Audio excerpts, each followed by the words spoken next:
Aymen Hamdan, and I am going to give you a tour around Kenosha, starting with Andreas.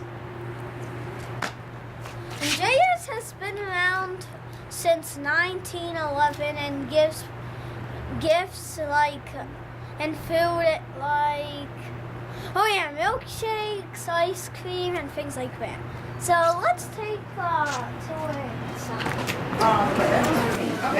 Okay, let's talk to the third owner of the store, David Andreas. Hi, welcome to Andreas, and thank you for including us on your tour of Kenosha. I'll tell you a little bit about our store. As you said, my name is David Andreas, and my grandfather, Jack Andreas, founded the store in 1911. So we've been here 102 years, which is a pretty long time. Maybe that's why it says Jack's. That's exactly why.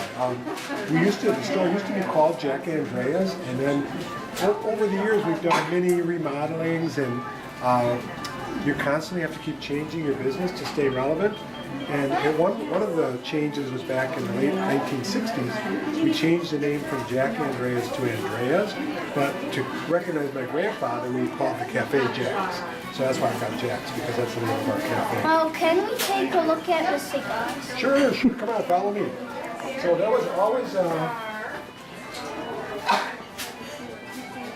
cigars and tobacco was always a part of our business. We always sold cigars, and believe it or not, what they used to call plug tobacco, which was chewing tobacco that the fellas who worked in the factories, they used to chew that when they worked, I guess. And back in the days, there were a lot of factories around here. There were like 20,000 people worked in the factories, but now a lot of them are gone. The community has changed quite a bit. Wait, can I go get something? Yeah, sure.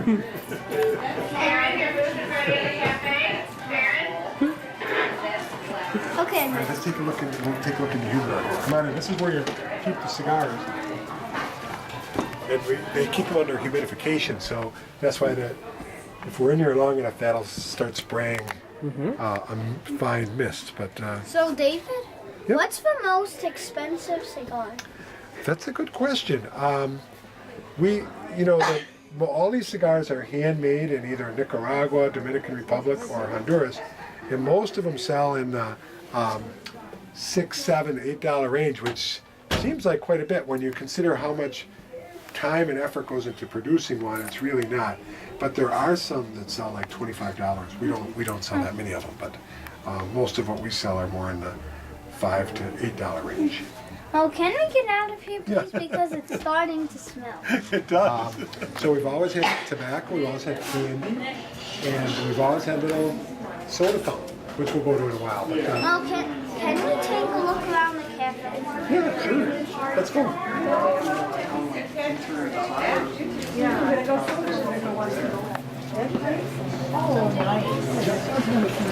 What's the best milkshake here? Well, that's a very personal question. I happen to love a chocolate malt myself. But some people like vanilla malt, some like strawberry malt, some like a mocha malt, which has coffee in it.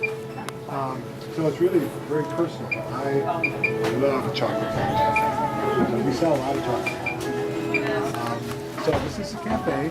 That marble soda fountain, that dates back to the 1930s. Can I have a chocolate milkshake, please? Sure. Take a look at the store and then you'll get one. So, should we walk around? Yeah, let's take a look around the rest of the What store. are you doing for Easter? Oh, that's another good question. We sell a lot of Easter candy. Really good, solid chocolate bunnies and buttercream eggs and our famous pectin gel jelly beans. So Easter's a big time of year around Andreas. The Easter bunny comes here and gets his candy. David, what are the other specialty corners here in the store? So you've got jewelry, We've got Does the Easter bunny really come? he gets some of his candy here. I know, because sometimes when I get my Easter basket, I see stuff that's... Because I want to know if it's just a guy dressed up in a bunny costume coming There's a over lot of debate about that. We don't... The true answer is hard to find. It could be, but I don't know. Because I don't think it would... I think it would be really weird to see a big bunny? a bunny come over here with a basket of candy. I know, it is kind of hard to imagine, but I'm not sure, because if it happens when I'm not here, I've never really seen it personally. I know there's jewelry and handbags, and then we've also got, come on over here, we've got soaps and fragrances and lotions, you see? And lotions for, hand lotions. We've got cards and books. We've got men's gifts. We've got even little children's toy section. That's it. Yeah, some of the fashion accessories. Any plans to ever get the store even bigger than it is, or? Nope, probably not. But we have expanded over the years several times. So, but we're grateful to be in this wonderful community, and we're grateful to be part of your tour. You want to go get a drink? Wait, did you say paintings yet? Oh, no, that's how I did, but I kind of did the broad stroke home decor. So what kind of milkshakes do you have? We have a lot of milkshakes. We have chocolate, vanilla, strawberry, cherry, pineapple, butterscotch, Oreo. Cranberry? We don't have cranberry. Actually, I could make cranberry if you really wanted it. Let's see. Oh, yeah, Oreo, green mint, Irish cream. That's our special for St. Patrick's Day. Do you have any milkshakes for Easter? I think so. Because when I walked in the door, I saw a bunch of things for Easter. Yeah, that's because that's the store side. We're on the cafe side. We're a little bit different. Even though we're connected, we're a So little it's like two stores separated. Yep, 2 stores in one, kinda. So can I have a chocolate milkshake? Sure. Would you like a small one, which is our 1 scoop, a 2 scoop, or a 3 scoop? How big is the 1 scoop? 1 scoop. Put it to the top of that cup. I think I'll take the 1 scoop. Sounds good.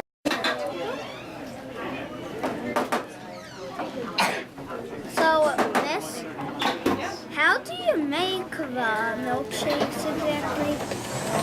It's a little bit of milk, ice cream, and whatever flavor you want. Yeah, I predicted milk. What's that? I predicted milk already. Because milk.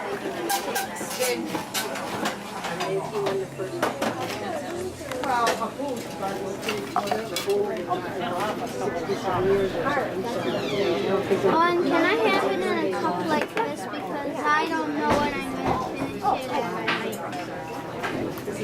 Are you filming? In the winter, when it's really cold, you might want to get a nice warm drink. So I'm at Common Grounds, Kenosha, Wisconsin. Let's go.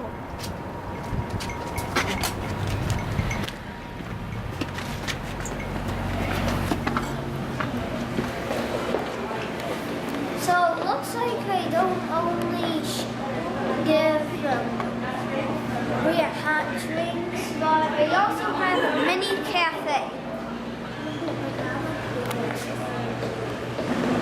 So how long has the building been here? The building's been here for a really long time, but Common Grounds has only been here for 12 years.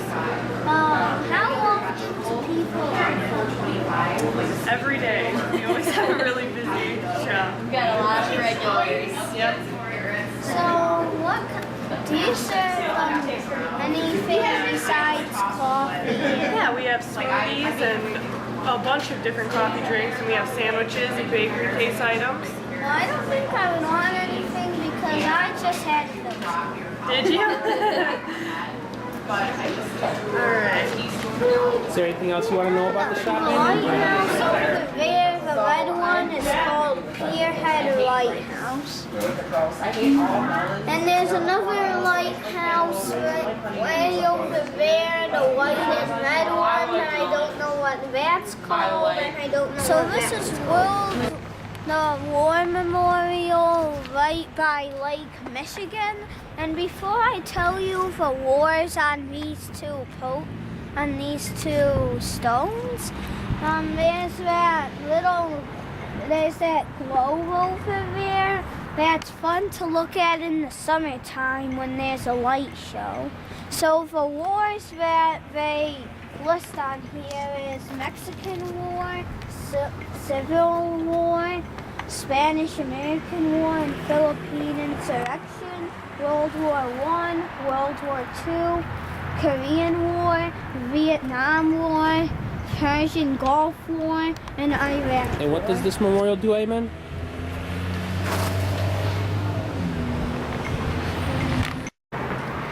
Now I'm going to show you 4 of Kenosha's museums. Start number 1 is Kenosha County Historical Society and Museum, also known as Kenosha History Center. And this museum only focuses on important things about Kenosha, Wisconsin, the past and the present. This is Chuck. He works here on the weekends at the Kenosha Historical Society. Okay, I forgot the name. And I might want to ask him a few questions. So how long has the building been here? This building originally started out as a pumping station for the Kenosha Water Department. Oh. And when they built the new building and moved to the east of us here, this became available, and the Kenosha History Center moved from 3rd Avenue and 60th Street over here to this building because we have a lot more room in here. And we maintain 2 rooms, the Yesteryear Gallery, which is basically Kenosha, the 1890, 1900 era, and the Rambler Gallery, which is down on the other side here, which is Kenosha current history of the 50s and the 60s, where we presently have the old cars and trucks. So what's inside here? This is what an old silver shop would look like, and a lot of people used to have silver servings for their dinner tables. So what are these three?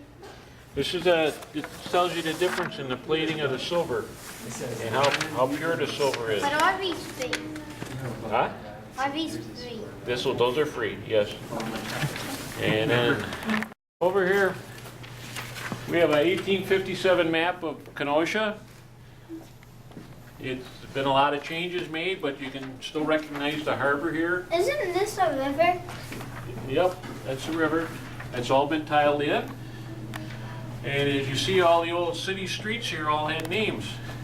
Back in about 1928, the names were changed to numbers. Oh. And make it easier for people to get around.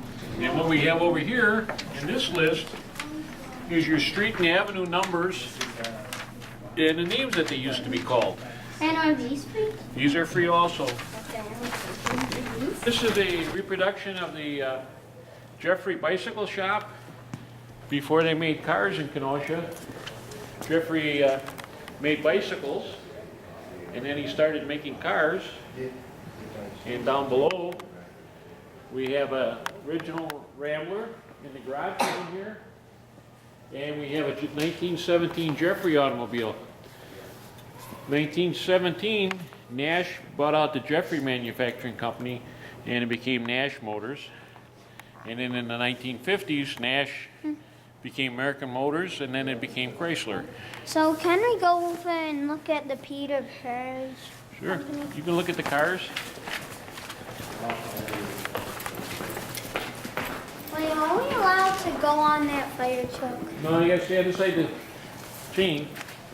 Those are 2 AMXs, both of them are prototypes. But a prototype is something that's not made for regular production. And it's when they're just experimenting with the cars. This car here is made out of fiberglass. It's not a steel car, it's a fiberglass car. Oh. That was very special back then. And it's got something special on it. It's called the Ramble seat on the back. So it's an extra seat for people to Yep. sit in. And both these cars run. They both have engines and transmissions in them, and they can be driven.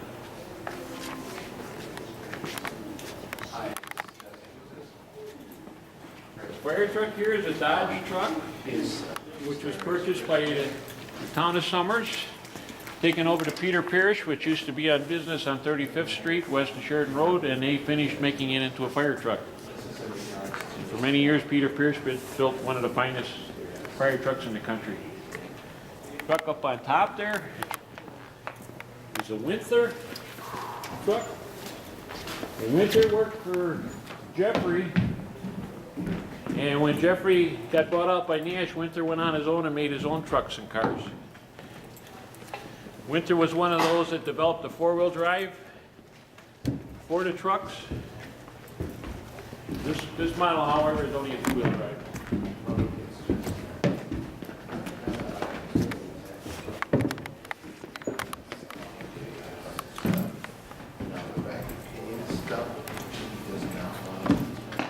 Look, even this was all autographed by the people that put this engine together at the plant. And that was put together And they wrote their names on June it. 15th, 2001. And it's the last 4.0 XJ engine that they built. It's a Jeep engine put in a Jeep vehicle. That's a 4-cylinder engine that they built at Chrysler. It's a 2.5 liter 4-cylinder engine. It's all chromed. So this is the Statue, and of course it's not the real Statue of Liberty because one, I'm not in New York City, and two, the Statue of Liberty is not that big. So this is a replica, and it says on here, with the faith and courage of their forefathers who made possible the freedom of these United States, the Boy Scouts of America, dedicate this replica of the Statue of Liberty as a pledge of the everlasting fidelity and loyalty. So, see this? It says it's a replica. It's not the real Statue of Liberty. And look, it says July, and I don't know what those are. So now I'm at this building that used to be a Kenosha Public Museum, but when a new one was built by the lake, this became a dinosaur museum. And if you see here, it's this rock that says Dinosaur Discovery Museum, City of Kenosha. And they have lots of little bones and sculptures of dinosaurs in here. So let's take a look. So this is Mike, and he's going to show me around the dinosaur museum. So Mike, why is there an asteroid right there? Okay, because 65 million years ago, there was a large meteor that crashed into the Earth. And it created tsunamis and put a lot of dust up into the atmosphere And then all earthquakes. the dinosaurs went away. Well, what it did was it drastically changed the climate. The dinosaurs had been already dying off. They were being replaced by animals like birds. The big dinosaurs had been dying off already. But this really was devastating for the dinosaurs because it meant that there were fewer plants because the world became very dark with all the dust in the air. It became much colder. The plant eaters started to disappear. And the big animals like this T-Rex over here. So the T-Rex was the biggest of the dinosaurs? Yeah, even the ones that survived the collision. Well, it was the biggest of the meat eaters. Oh. But the plant eaters got much, much larger than this. But these guys didn't have enough food to eat. If you had a pet Tyrannosaur like Stan here, a pet T-Rex, you'd have to feed him 12 or 15 cows a week for him to live on. But when food became more scarce, he was in tough shape because there just wasn't enough food. All of these super giant dinosaurs started to die off. So only the smallest dinosaurs survived? Right. Actually, the only dinosaurs that survived were the very small ones that had developed feathers and had learned to fly. They needed very little food to eat. They could eat not just meat, not just mice, but they could eat insects, they could eat seeds, they could eat fish. So what happened to those dinosaurs that are living now? Which dinosaurs would those be? You mean the birds? Yeah. Well, they just kind of thrived when there were no big dinosaurs around to compete with. They just really began to thrive. What does thrive mean? Thrive means that it was a really good time for them. There was nobody competing with them for food. There were no predators hunting them. Their populations just grew like crazy. So those kinds of dinosaurs are still alive, but not the big ones. Right. The dinosaurs that are still alive are birds. There's an animal there called a Hesperornis, which you can see it very well from here. That actually was. This animal is right over here. It's kind of like the penguin of the dinosaur period. They had feathers, used them to fly in the water. It didn't fly in the air. But that animal was more bird than dinosaur. So now the dinosaurs... Is it the little one? No, the one with the teeth. So now the dinosaurs that survived started to grow feathers? They already started before this happened. But feathers are really good for a lot of things. Feathers are really good for protecting you against cold. So nowadays when you're looking at birds, they're dinosaurs? Yep. Wow. And So I could tell you 100 things about this dinosaur here that are the same on So birds. I saw a dinosaur before. Sure. Because I saw it. Look at the way they walk. They walk on their toes, the way a chicken does. Were dinosaurs mammals? No. They were warm-blooded, but they were not mammals. To be a mammal, they have to feed their babies with milk, Yeah, I meant to say and they have to have fur. I meant to say that. They were reptiles, but they were not lizards. I know. They were warm-blooded reptiles. They could, in other words, their bodies could control their own temperature. So dinosaurs actually aren't extinct, but most of them are? All of these big ones that people see in movies, those are all extinct. But the little ones aren't. Right. And they're starting to find so many dinosaur/birds. So now, You wouldn't believe it. my achievement is I need to get close to a bird. You need to get close to a bird. Well, you mean a living bird? Yeah. Mike, other than seeing the dinosaurs here, what else can you do in the museum? In this museum here, we have a lot of public programs that are free. For example, we have a paleontologist coming Wednesday evening who's going to give a presentation about what life was like in a Cretaceous swamp that would have been about, say, 75 million years ago. Lots of weird creatures, and he's going to have fossils with him and pictures. And those are free. We try and do a program like that every month. Thank you very much. Sure. So what's so special about Halloween? Down here is where kids get to come and have a dinosaur dig and get to pretend like they're real paleontologists. And we have 2 digs going on over here. And there's 2 dinosaurs buried in one. And then there's a dinosaur buried in another one. The one that has 2 of the dinosaurs has a velociraptor and a protoceratops. And the story of those dinosaurs, what makes it so special, is that they were buried at the same time together. And then over here is actually a real paleontology lab. And students at Carthage College come down here during the week. They're in the paleontology program. And this is where they take real dinosaur bones and they process them so that they can go in museums and you can see what they look like. These cases right here and over here are the actual real dinosaur bones that they found. And like you can see right here, this is how it has like all the white stuff around it. It's called a jacket. And it's plaster and tin foil. And the jacket is put while they're out in the field where they find the bones. And they bring those back here to the lab, and this is where they take off the jackets. So aren't there any bird dinosaurs down here? Not down here. All these dinosaur bones were found in Montana. We don't have any bird dinosaurs down here, but there are some that Maybe because when the asteroid crashed, the bird dinosaurs just left the others that they're digging up right now. That could have been. Yeah, that could have been one. So the bird dinosaurs basically ditched the others. Yeah. And all extinct.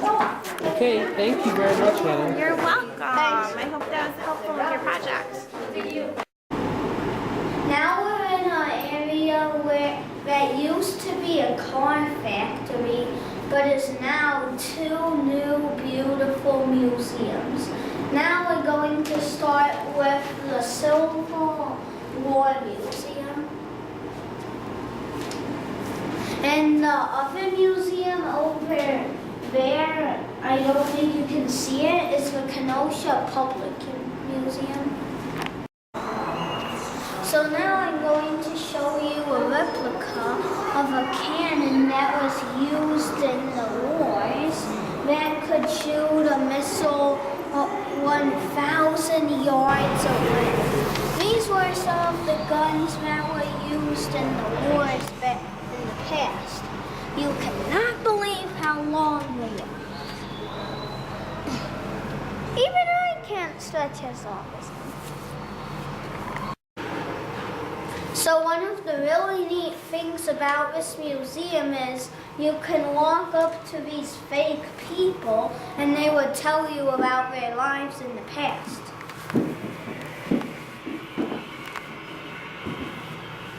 Yeah, isn't it terrible about Lincoln? To shoot the president, I never would have believed. That's something not for America, but for the old country, yeah? I am just 7 years here from Pomerania. My father, a farmer, is. There was nothing for us in the old country, so here we come. War. Not our war was. Not our One of the really neat museums, parts of the museum is that in the Civil War times, people didn't have telephones or other phones, so they had to communicate with Morse code. So I'm going to show you some. See Morse code chart. And the dot means a small push, and the bars means a long push. So I'm going to do some Morse codes.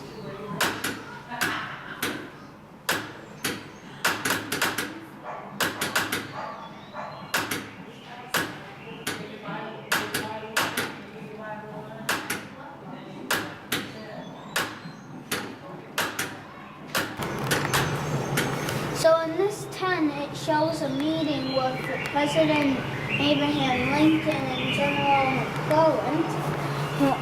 And Abraham Lincoln is warning General McClellan that the army has moved too far into the north. And a month after this meeting, General McClellan was released and not in the army anymore because he wouldn't listen to Abraham Lincoln strong enough.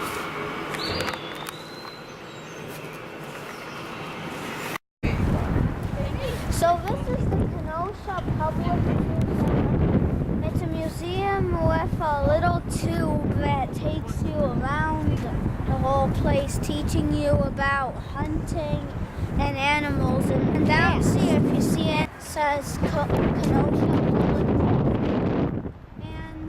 So this is Dan, and he's going to show me around the Kenosha Public Museum. And so Dan, what?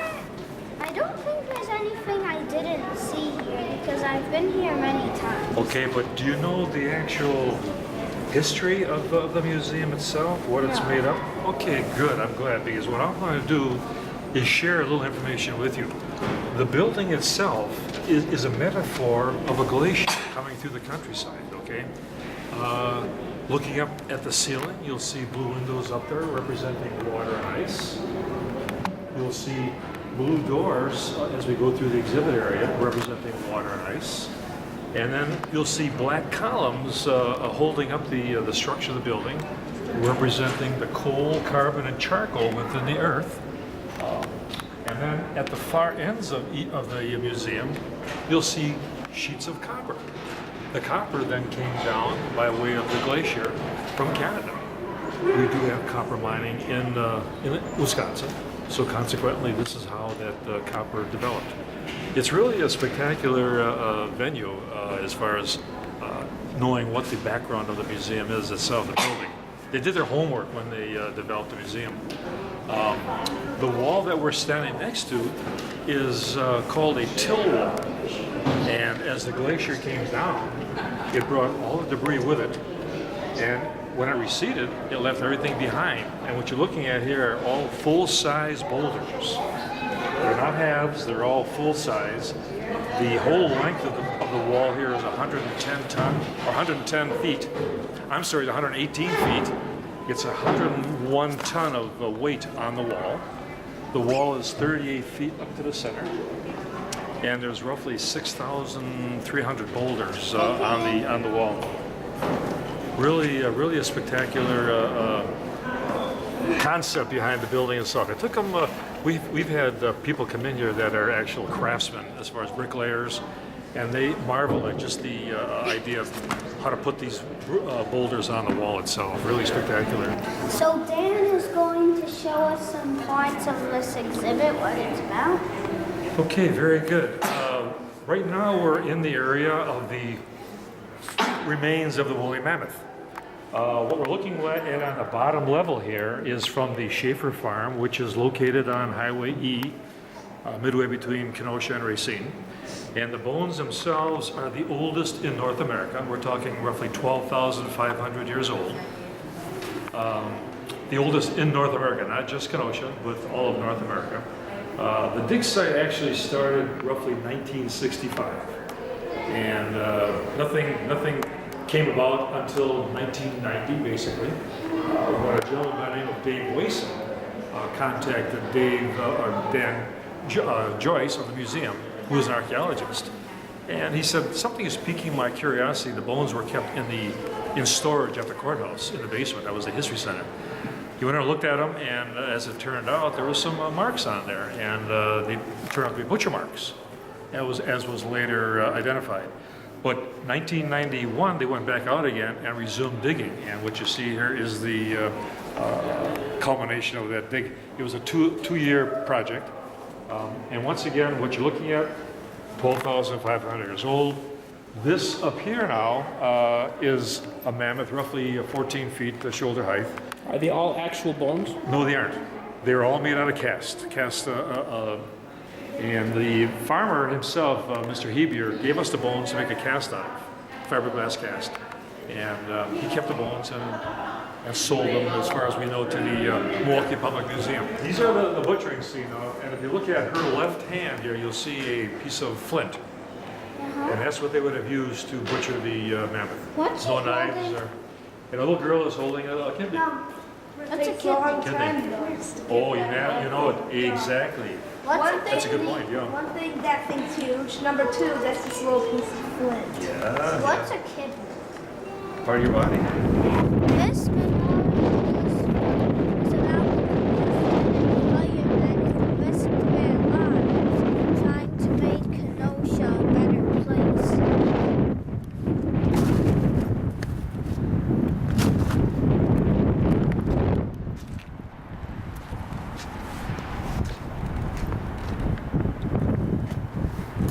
On this memorial, it says, in memory of those who lost their lives in the line of duty.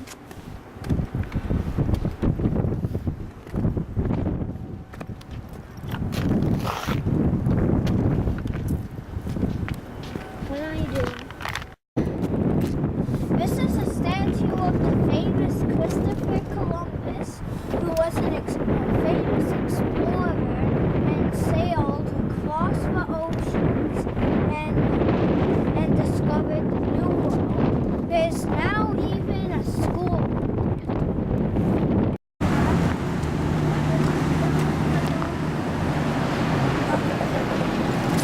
$2 and $3. It would be $3 altogether.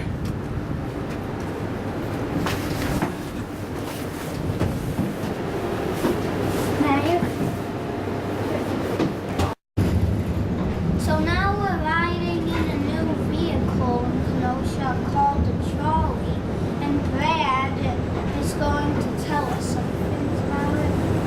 Yeah, this is a 1948 streetcar. It ran in Philadelphia for years and then was at East Troy, Wisconsin for a while, and now it's here, and this is its first day of operation in Kenosha.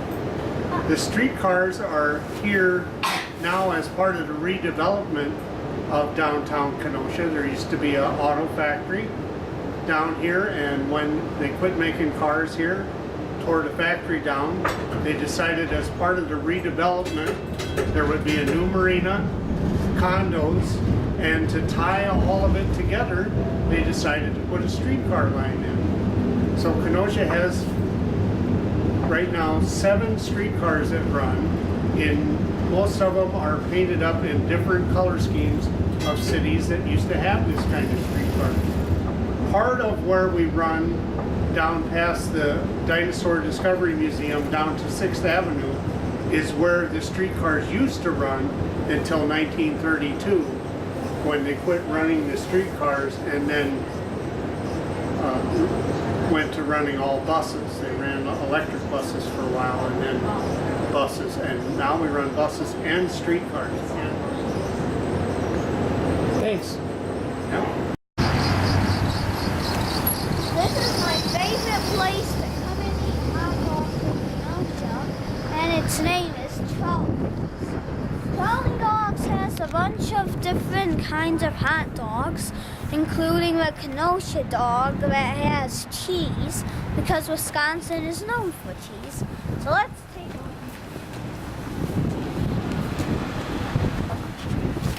So this is Joe, and he works here at Trolley Dogs.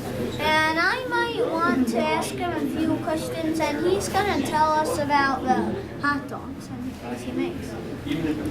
Hi, I'm Joe from Trolley Dogs. We have Chicago-style hot dogs. We've been here since 2003, so this is our 10th year. You know, my brother and I started the place just on a whim, and now we're here 10 years. What kind of dogs do you make? We make mostly Chicago-style dogs. We introduced bacon recently, so now we have bacon dogs. And then bacon dogs? Yes, and Kenosha dogs have cheese on them.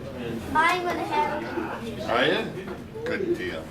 See, life is good. And then you got the hat. Can you get more than just hot dogs here? Yes, we have hot dogs, Italian beef, Italian sausage, pizza puffs, all the stuff I used to like when I was a little kid at the little places I used to go, we brought here. And I obviously try everything. This is all about quality control. Otherwise I'd be skinny if I didn't care, but I care about the food. And we make balloon animals for the kids, and we have a couple other things that he's going to show you later then. I don't think I would want a balloon animal because when I was little, when I had a balloon, it flew out of the car and I never seen it again. Ah, balloony. All right, let's go order some food, Aymen. All right, now going back.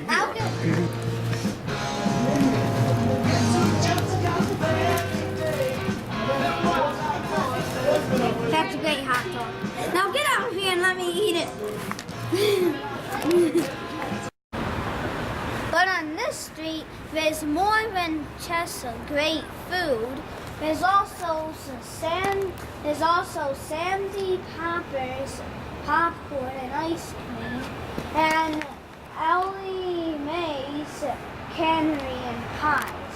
So, but we're gonna take a look at Sandy's Pop in downtown Kenosha. And they have a bunch of different kinds of popcorns and I love it. Yeah. And ice cream. Ari Parkinson. So this is Ashley, and she's going to tell me some things about the pop. So Ashley, how do you get all the different kinds of flavors? Okay, these are all of our gourmet popcorns. So we start by popping the popcorn itself, and then we make all the different glazes and chocolates and stuff. And we have our seasonings also over here with all the stuff that we season our popcorns with. So we make all of these gourmet popcorns in the shop and seal them up and have them for sale. And these are our popcorns that we make daily. We have our cheddar, our caramel, and our white cheddar. That was predicting cheddar to be. Yeah, we make those every day. And then if anyone comes in and wants something that we don't have popped at the time, we can pop it right for them. So we have movie theater, white, and we have a special grapeseed and sea salt. And then we have all of our ice creams over here. We have kettle corn, And anything that anyone wants upon request, we can make special orders too. So we have over here we have a bunch of cheddars. We have our jalapeno, and then we have the different fruity ones. We have our peanut butter and jellies. Caramel apple is the popular one, especially in November-ish. How much cheddar do you need to make each day? How much bags of cheddar do we make each day? It depends on the day. During the week, usually only one, but on weekends we end up making 2 or 3. Maybe because people love cheddar. Probably. I think that's it. Yep. Anything else? No. Wait, what's that stuff up there? Oh, these are corn puffs. So we buy our corn puffs and then we make the glaze on them. And you also have cotton candy. Yes, we make the cotton candy in the shop as well. So thanks for showing me. You're welcome. This statue is called the Civil War Memorial, and at the top, that person's name is Nike, the Greek goddess of victory. And this memorial was built by Aymen G. Simmons. It says, in honor of the brave men of Kenosha County who victoriously defended the Union on land and sea during the War of the Great Rebellion, 1861-1865. This is a statue of Abraham Lincoln and was brought to Kenosha in 1909 and is to mark the 100th year anniversary of his birth. And this statue was brought to Kenosha by Orla Calkins.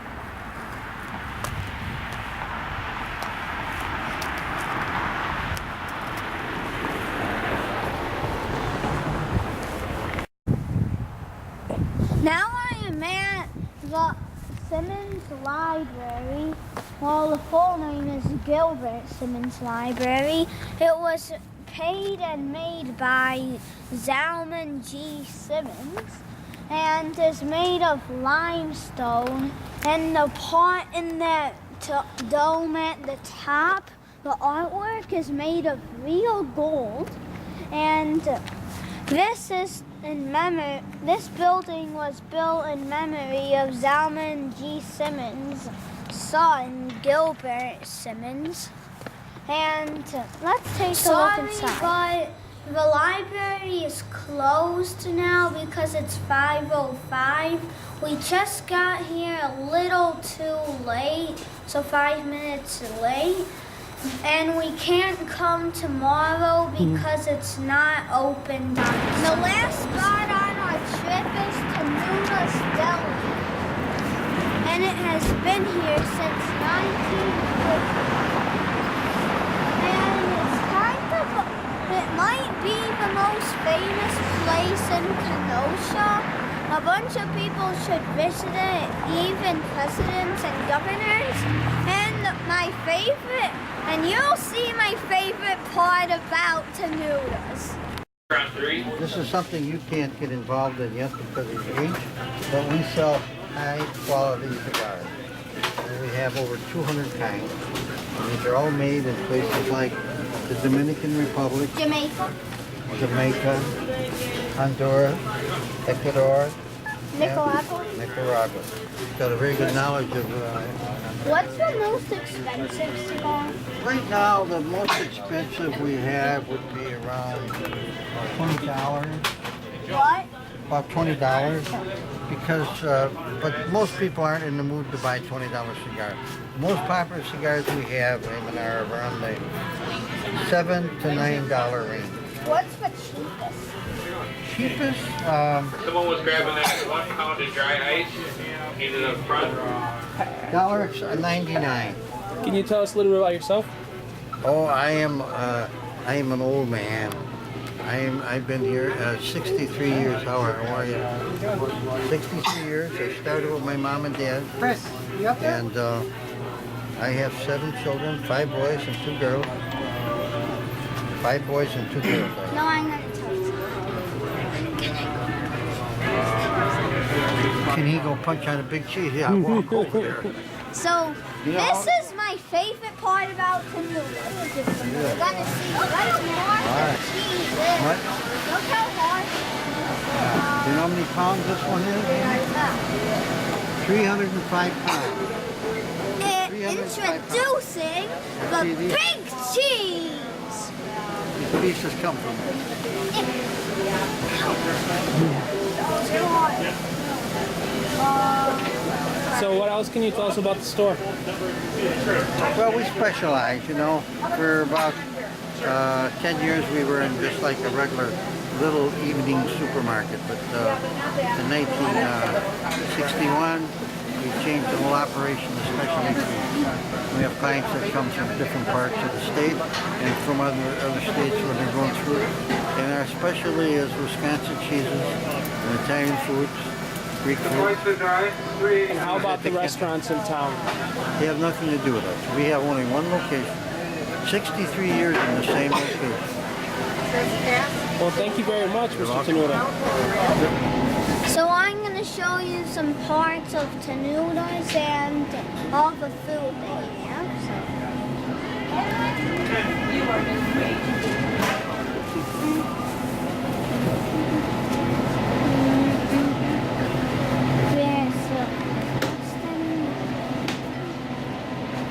There's some pasta, eggplant, rollets with cheese, pastrami, Reuben, ham and Swiss.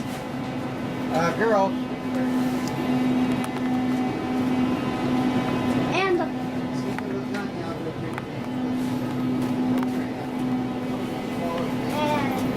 horse cheese.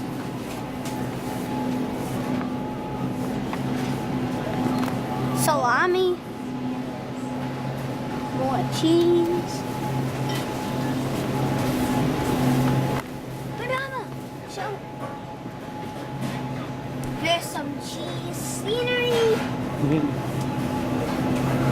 Cheese, string cheese. There's some circle cheese. There's milk chocolate double dipped peanuts, small egg, yogurt covered raisins. I hope you enjoyed this tour of Kenosha and Tenutas, and I hope you come and see it all for yourself.